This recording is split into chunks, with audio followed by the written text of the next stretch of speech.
stop that with the powers that we have, but we don't. We took some of it, but we took really just a small portion of it compared to what we could take if we wanted to. We should have the lowest interest rate anywhere in the world. They should be 2 points and even 3 points lower. And if it was, each point is the equivalent of, I would say, $500 billion.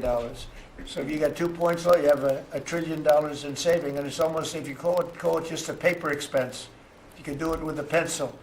It's not cutting, it's not saying we have to get rid of jobs, or it's just like literally so easy to do.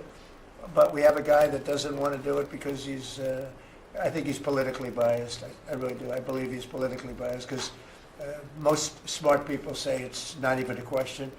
But despite that, we were able to bust through. It's like busting through a wall. We're able to bust through a wall, and we have the kind of numbers that Scott and Howard with the steel and other things talk about. What would you say, Howard, in terms of how we're doing, generally speaking? Great businessman, very successful guy. He's doing a really good job. What would you say? Well, no one, before you walked in the door, no one thought our economy could grow 2%. Fourth quarter, with the shutdown, 5.5%, and that means the first quarter, you could see the United States of America, with its $30 trillion economy, grow in the 6% range, and no one thought that was possible. That's how you get jobs, that's how you get money down, that's how you fix the deficit. You are fixing everything with your policies. You have changed America and created the golden age. Thank you. And with the help of the Fed, because we really, we want help, not hindrance. Why would the Fed hinder? But with the help of the Fed, with the right choice, if we make the right choice, a lot of times you make a choice, you think it's good, and it turns out to be not good. But with the help of the Fed, we could hit numbers that have never been hit before. We could hit 8, 9, 10. There's no reason why not. And, I talk about, if you go back 20 years, 25 years, I'm old enough to remember, when we had good news, when you announced good news, the stock market went up. You announce anything good, the stock market went up. You announce bad, the stock market went up. And that's the way it should be. But now it's, over the last 15 or so years, if you announce good news, that means they're going to raise interest rates because they want to kill it. So you can never really be that successful because you announce all record numbers, great, because they're afraid of inflation. But growth doesn't have to have any impact on inflation. It can make inflation go down in many cases. So, and you've seen that with us. I mean, we're growing at a much faster rate than anybody thought was possible. We have very controllable inflation. With Biden, we were getting killed, and we had the worst inflation in 48 years in history, in the history of our country. And that's with going down. So growth is a great thing. It doesn't mean inflation. And I want to go back to a system where when we announce good news, they say that's great. We can lower interest rates instead of raise interest rates. And by the way, if inflation comes, we'll take care of it when it comes. But they're trying to guess it, and they're trying to get it 10 years before in advance. And we want to make this country greater than ever before, and I think we're doing that. But we want to make it that when we announce great news, everything goes up. If we announce bad news, that happens too. We bring it down, and we control, and we do what we have to do. But we can have numbers in the upside like nobody's ever seen before. I want to ask Bobby to say a few words, if he would, about some of the incredible things that we've been doing in your department with Oz and everybody else. Mr. President, we're in the process of implementing your great healthcare bill, which is going to increase affordability, drive down costs, and increase the quality of healthcare for every American. You mentioned MFN, Most Favored Nation. We now have agreements with 16 of the 17 drug companies. And you asked us to do something, Clinton had promised to do this, Biden had promised to do this, Obama, Bush had all promised to do it. None of them succeeded. It was regarded as impossible, and you made it 10 times harder. As you said, not only do I want MFN, but I want them to all reassure their production to this country. And they don't have any money to do it because we've taken it all from them. And I want to make sure we continue to lead the world in innovation. We succeeded in all of those goals, and the proof that we did that is after we signed those agreements, the stock prices for those companies went up $1.3 trillion. Amazing. And they are reshoring. Eli Lilly is building 6 new plants, including an API plant. So the next time that we have a pandemic in this country, we're not going to be stuck buying API from China, who cuts us off. We're going to be able to make it right here. Novo Nordisk is building 4 new plants, and we are going to be releasing Trump RX so that every American can get the lowest prices in the developed world. In some cases, they're going to be lower than the lowest prices in the developed world. And that's going to be happening sometime probably in the next 10 days. So we're doing rural health care. We sent out $10 billion last week. The states have that money. They're going to be giving it to rural hospitals sometimes in the next 2 weeks.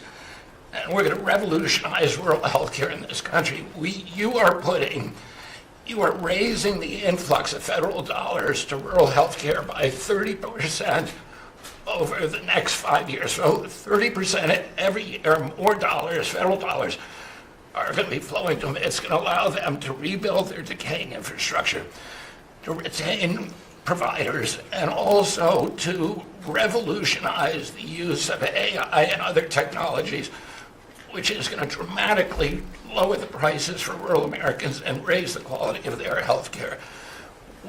Brooke and I released the dietary guidelines, which have been received incredible acclamation from both sides of the aisle. We are going to change the food culture in this country. Brooke gives away $405 million a day to buy food for Americans, and the WIC program, the Head Start program, SNAP, school lunches, the VA, and the military. They're now going to be getting real food for the first time. And Brooke came up with the ingenious idea of requiring every store in this country that accepts food stamps to double the amount of real food that they're selling. And this is going to drive changes in the market, and it's going to lower the cost of meats, of proteins, of whole grains, of fruits and vegetables, so that every American will have in their reach an affordable meal that actually is real food. 70% of American kids now are, 70% of the diet of American kids is now ultra-processed foods. That's why we're spending $5 trillion in treating chronic disease in this country every year. We are attacking fraud. We have Oz finding hundreds of billions of dollars of Medicaid, Medicare fraud in states like Minnesota and California, and we are clawing back that money. We also accomplished something that every American has promised, which is prior authorization. Now we have 80% of the insurance industry that has agreed to eliminate prior authorization in almost all of their procedures.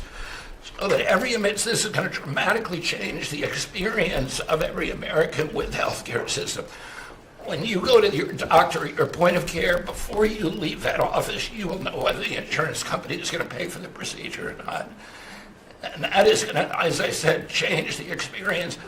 We're also doing price transparency, which you asked during your first term. It never got implemented because the Biden administration never enforced it.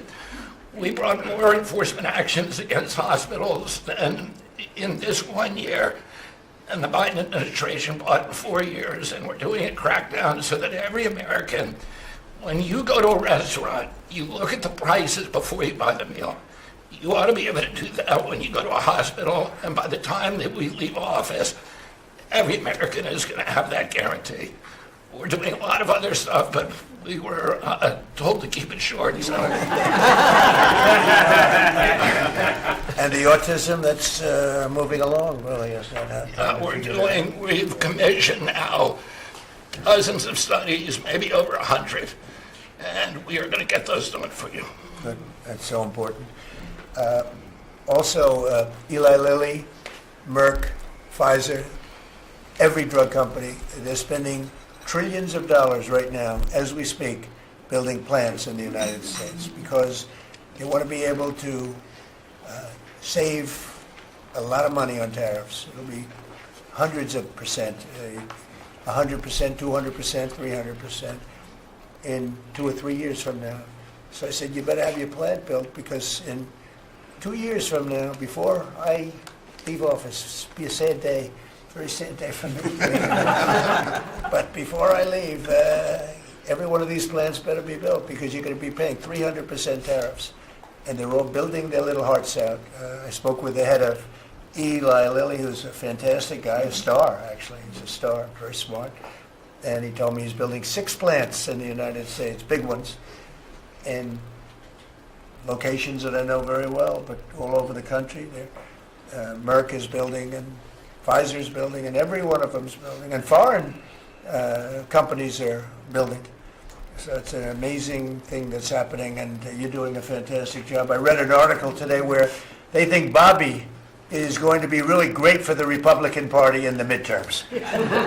So I have to be very careful that Bobby likes us. But we'll let you do your job, right? Thank you, Mr. President. Thank you. You're doing a great job. You and Oz and the whole group, they're doing a... Marty McCary has done an incredible job at FDA. That's true. Last month, we approved more gene and cell therapies than any time in history. And we're making this a safe and productive and encouraging ecosystem for biotech so that China does not steal that industry from us. Fantastic. I'm going to ask Scott Turner to speak really quickly about housing because, in my opinion, I have very strong opinions on housing. That's what I did for a long time. I did good with it. But, you know, we got to get interest rates down even lower. They are now pretty low, but we got to get them lower. And I'm a big factor, to me, the biggest factor is interest rates for housing. Only in that, you know, you have a lot of people that have become wealthy in the last year because their house value has gone up. And, you know, when you get the housing, when you make it too easy and too cheap to buy houses, those values come down. I don't want those values to come down. We have millions of people that own houses, and for the first time in their life, they're wealthy because the house is worth $500,000 or $600,000 or more or less, but more money than it's ever been worth before. I don't want to do anything to knock that down, and so I want to be very careful with this. You know, you make housing, I can turn on housing immediately, but you make it too easy and you're going to knock the value down of people that own houses. I want to, for those people, those millions of people that own houses, we're going to drive those values up, but we're also going to try making it easier for people to buy. The best thing that can happen for both groups of people is lower interest rates, and those interest rates are coming down, and with a proper, intelligent person at the Fed, that person will be able to work with us to get interest rates down. That covers all of the sins. It covers everything. Lower interest rates keeps the values up for the people that have housing and lets other people buy housing. And Scott, if you could just expand quickly on that. Yes, sir. You did allude to when we first came in, sir, you know, our fiscal house in America was a mess. But because of your economic policies, the economy is thriving. And I do have some good news to share. As you said, you know, good news. I hope this will make the interest rates continue to go down. But because of your policies, sir, home sales in December, they rose sharply to their strongest pace in 3 years. A lot of people, when we first came in particular young people, were concerned and asking the question whether they would ever be able to afford to buy a house in America, which is the American dream. The 30-year fixed mortgage rate dipped to a multi-year lows, driving monthly payments down for the 2 years at the lowest levels.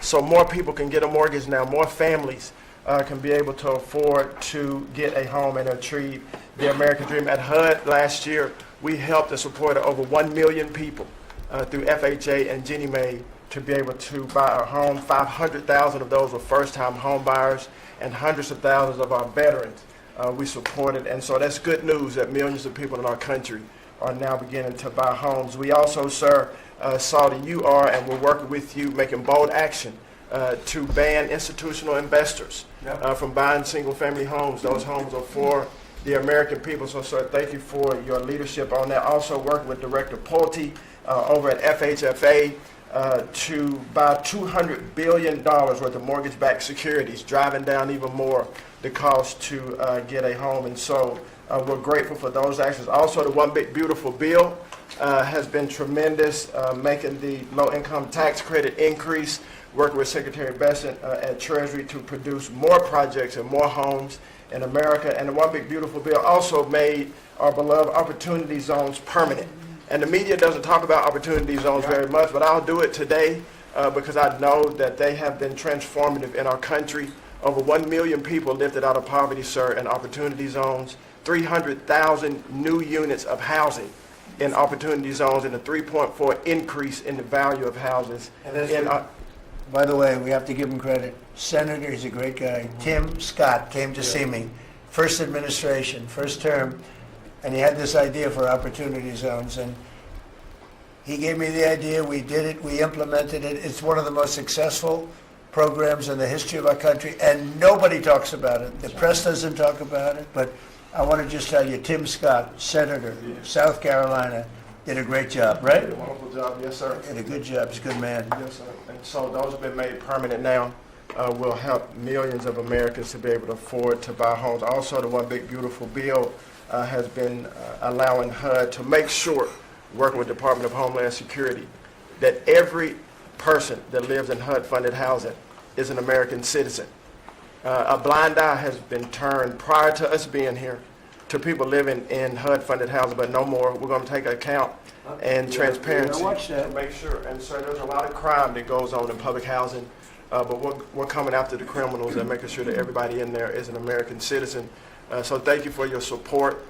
We are now have taken possession of our new building in Alexandria, and we're going to save the American taxpayers hundreds of millions of dollars. So, sir, thank you for your support and your leadership. Good job. Thank you, Scott. Great job. Appreciate it. One of the things Scott said, though, is, again, existing housing, people that own their homes, we're going to keep them wealthy. We're going to keep those prices up.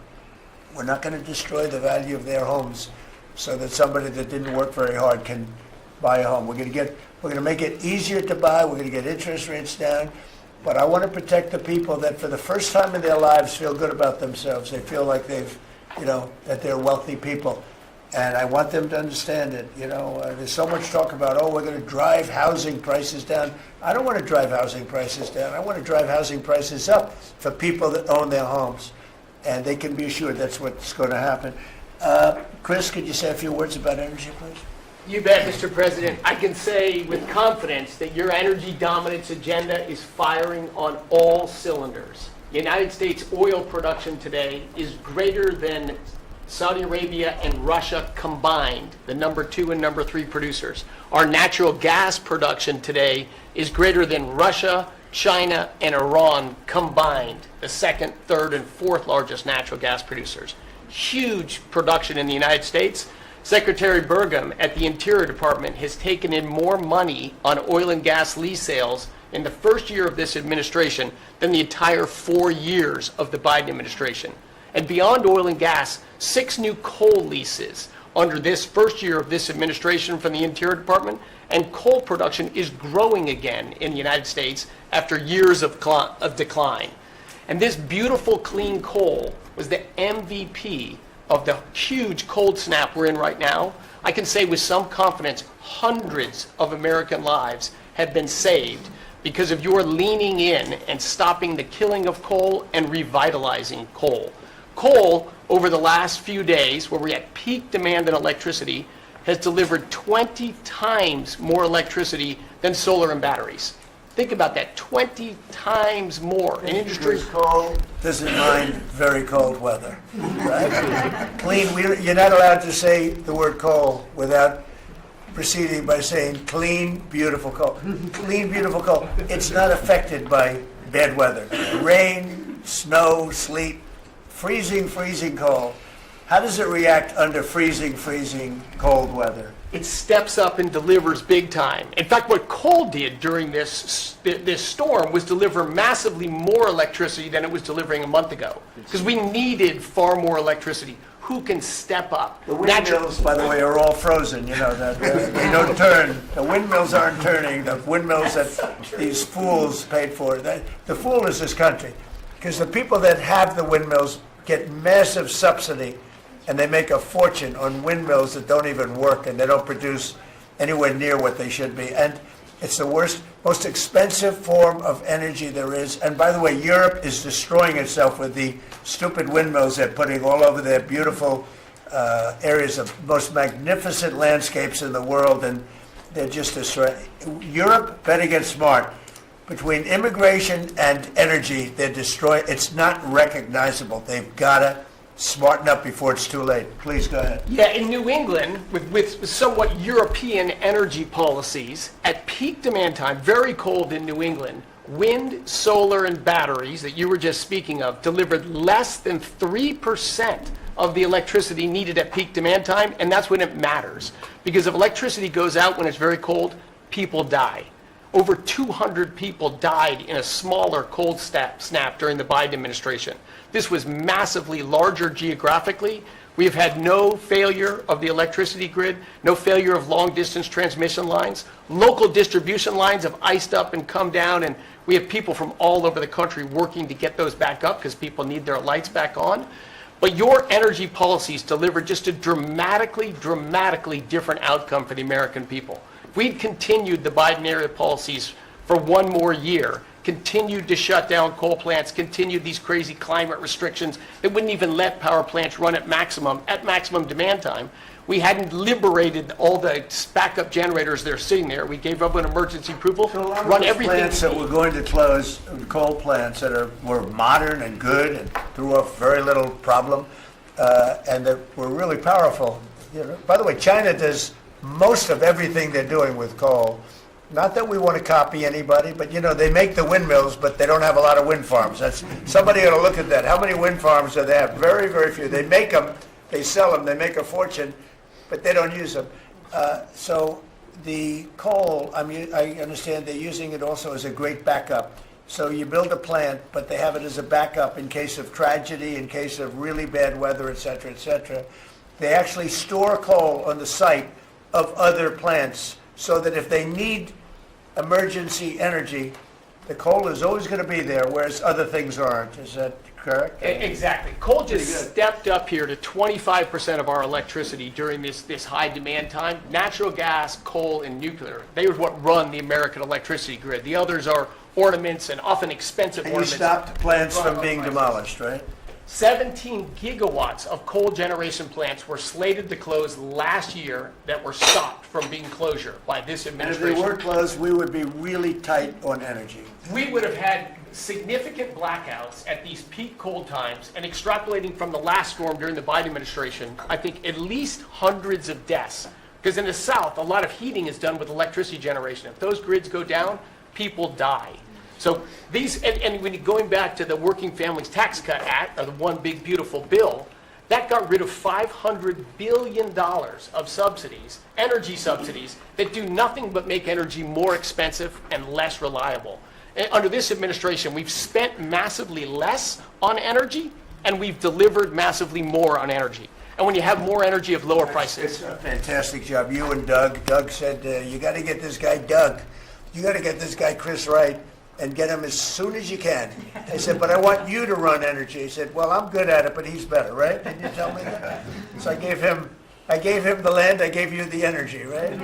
And it's a great combination. I mean, they literally have, I said, maybe we'll merge it in some way. They said, we don't have to. We get along. They work together, right, with the land. He's got the land and the energy. He's got the knowledge to take it out. It's been a good combination. This administration, the whole administration, and your leadership has been very focused on energy, because we can push down energy prices, we can lower costs on Americans, and we can raise wages by bringing jobs and opportunities here. It is a transformation of American energy. Thanks for your leadership. He's one of the most respected people in the energy world. And Doug told me about Chris Wright. They said, if you could get him, what he gave up to do this job, you're making a little less money, but that's all right. You don't care. What you're doing is fantastic. But he said he's the best in the world. Other people have told me that. The heads of the biggest companies have told me that. And it's really panning out to be so. We appreciate it very much. It's great. One of the things we're doing with energy, I think that's so important. We have an old grid, been around a long time, and not really, can't be much expanded. It can be fixed up a little bit, but can't be much expanded. And we have some plants that are so big that the grid would never be able to hold it. We're allowing them to build a electric producing plant, mostly electric, but they can use nuclear to do it, they can use oil and gas, they can use coal, they can use whatever they want. I think many are choosing oil and gas because it's there, it's tried, it's true, it's plentiful, it's inexpensive. Some are going nuclear, some are going both, many are going all three. But the plants, you read, well, how do we ever fire those plants? Because to do this, we need 2 times the electricity we produce in 1 year for the entire country, which is almost hard to believe. These buildings are so big. They're going up now. So I did something that nobody thought was possible also. When they build their building, they build their own electric generating plants. And we are seeing some of the most incredible designs you've ever seen. So we don't need the grid. I read an article in the Wall Street Journal saying, oh, we're falling behind China. We're not actually. We're leading everybody because I'm letting them build. The government would never be able to do that. Now, China's a different kind. They build, they do things that you got to hand it to them. President Xi, they build vast amounts of energy. They don't have certain constraints that we have in this country, but we're more than topping them. We're leading China by a lot on AI, and it's primarily because I'm allowing them to build with their plant their own electricity. If they had to rely on the grid, they wouldn't have any power. You wouldn't have any power for anything. And they're building the electricity. And one of the reasons I'm able to do that is we have a very capable man in the room named Lee Zeldin. He may be in the room someplace. Is it his normal place? He's there. He's always there. Most reliable, solid guy. And he's done an amazing job. Could you just explain that? And also, because of the fact he's so good, California has a problem. The hardest permit to get when they lost 25,000 or so houses, which shouldn't have been lost, they should have allowed the water to come down from the Pacific Northwest, which was very plentiful. But they didn't do that. They lost 25,000 houses. Lee and his team gave them the most complicated permit within 20 days. Everybody, every single house that burned down got the federal approval. Unfortunately, it's well over a year, and the state and the city, that's Gavin Newsom, and the city, the mayor who's grossly incompetent, by the way, they have been unable to give permits. There are like 3 houses being built out of thousands and thousands. They have no permits. So I read about a week ago that it's possible because of what's happened, whether you declare national emergency or something, these people are they're dying to build their house. They want to do something, that I could put somebody in charge from the federal government. Congratulations, Lee. And I'm putting Lee Zeldin in charge of getting them their permits, city, federal. You have the federal, you need the city and state. And I hear you have great powers over them if we want, and we're going to give you that power. We've already given you that power. So Lee Zeldin is going to work with the thousands of people that are dying to build their house. And I also recommend one other thing. Give them the house plus a 10% bonus. In other words, you get a bonus, you can build your house 10% larger. They've suffered so greatly, they've waited so long, and they should be given a bonus. So I think, and I've heard this has been done before, they get a 10% bonus. They can build a house that's a little bit larger than what they had before. And I'd like to have you take it over. Mr. President, your great Secretary of State was looking for another job. So. I was thinking about him, but he's pretty well booked. I want you to he did a great job yesterday, but he's a little booked up. Let's go, Lee. Talk. No more ideas like that, Lee. When President Trump came into office, he immediately signed an executive order giving EPA 30 days to complete our Phase 1 hazardous material removal, so that the Army Corps can come in and complete their Phase 2 debris removal. So at first, the response was that was going to be impossible. Good luck trying to get it done maybe by the summer. But we figured it out because operating at Trump speed, the president was just sworn in. We had to get it done, and we got it done in less than 30 days. The Army Corps then came in and completed the debris removal. So the federal government, while the governor has tried to accuse his president of not focusing with a laser on putting all of the weight of the federal government into getting this done. It happened from the moment he was sworn into office. SBA came in. I think it was about half of the disaster loan money, billions of dollars from last year went towards these residents and businesses. So the full weight of this government. But right after I was sworn in, which was actually a year ago today, my first trip was to East Palestine because the vice president never forgets his home state. The second trip was going to Los Angeles. There were people with contractors all over Palisades and Eaton ready to rebuild right then and there. You're talking about a year ago. And now the frustration, the passion that we all hear from all of these Los Angeles residents, And President Trump, he's made it clear to us that he's heard enough. And the message should be heard loud and clear to that local leadership. They should be motivated listening to this right now.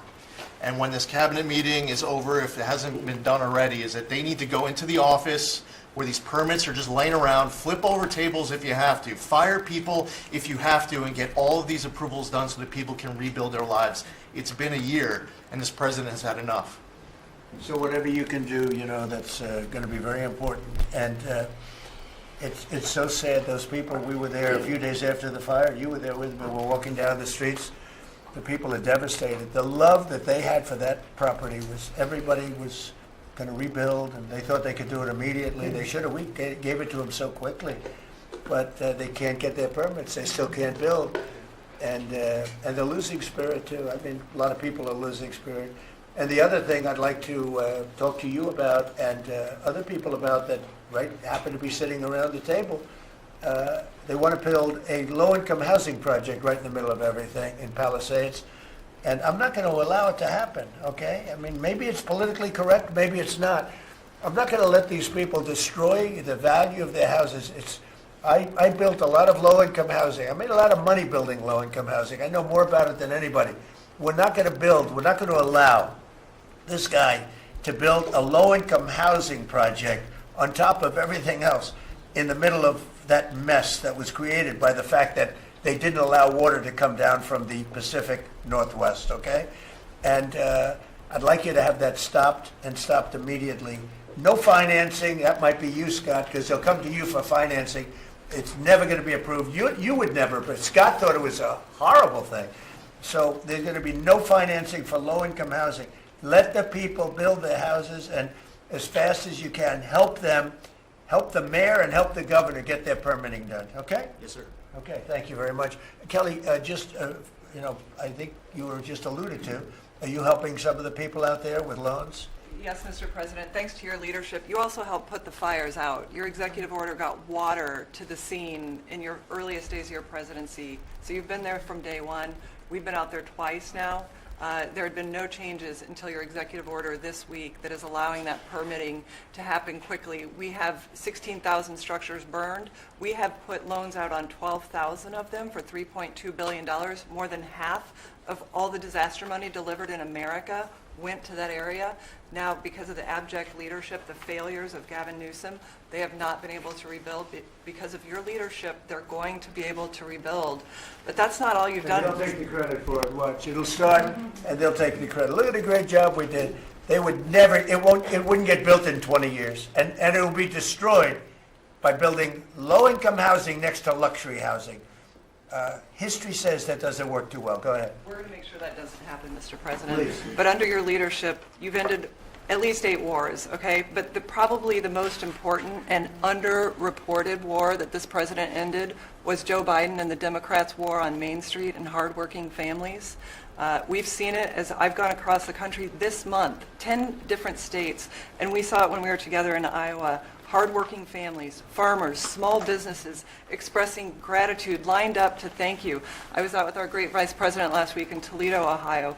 They are thanking this administration for getting Main Street back. The Trump tax cuts, the tariffs, deregulation, it's all rocket fuel for hardworking families in Main Streets. And I see it whether it's talking about small business expensing, 100% accelerated for Made in America factories, the 20% pass-through, but it's also working families where they have expanded child tax credits, increased standard deductions, permanent low-income tax rates, health savings accounts, Trump accounts. This president is delivering for Main Street. It's the most underreported story in this country. And I see it in Main Street businesses. All-time small business confidence hit a record under this president last year after the Trump tax cuts. All-time small business formation now at 36 million small businesses and a record $100 billion out from SBA because a record number of people want to invest in this country and hire. And whether I've talked to manufacturers about tariffs, they know that this president is bringing manufacturing back, just like Prince Manufacturing in Macon, Georgia. 500 employees machining parts for our defense, our agriculture, our automotive, our aerospace industry. They're going to hire 500 more people this year because of tariffs, because of the Trump tax cuts, and because of SBA lending. And I see this state